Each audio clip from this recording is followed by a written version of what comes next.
Lundi a débuté la 9e édition de la Semaine européenne de la vaccination.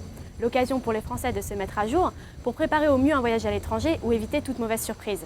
Un reportage au CHU de Purpan par Antoine Miaille, Lucas Simonet et Jonathan Solier. Affluence à la hausse cette semaine au CHU de Purpan. La Semaine européenne de la vaccination encourage en effet la population à effectuer cette pratique médicale, tantôt obligatoire, conseillée ou délaissée.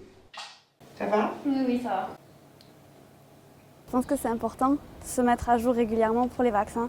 Je trouve qu'on est assez bien informé, on a accès aux informations assez facilement de nos jours. J'avais déjà fait la première injection de rage et la fièvre jaune parce que je pars en Amérique latine et en Inde après, pendant 1 an.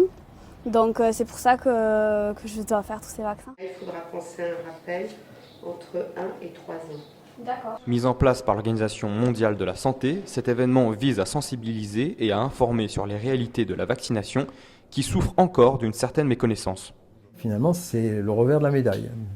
La vaccination est très efficace et comme elle est très efficace, on ne voit plus ce contre quoi on veut se protéger. Et donc on est plus motivé et finalement on en arrive à parler de quoi ? Des effets indésirables. C'est ça le problème.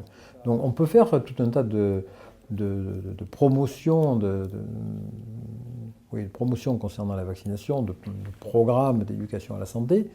Si les gens ne sont pas motivés pour, c'est extrêmement difficile. Je pense que ça a un intérêt, qu'il faut le maintenir, parce que quand même, il y a au moins une période de quelques jours dans l'année où on parle de vaccination, parce que sinon, ça va complètement tomber dans l'oubli.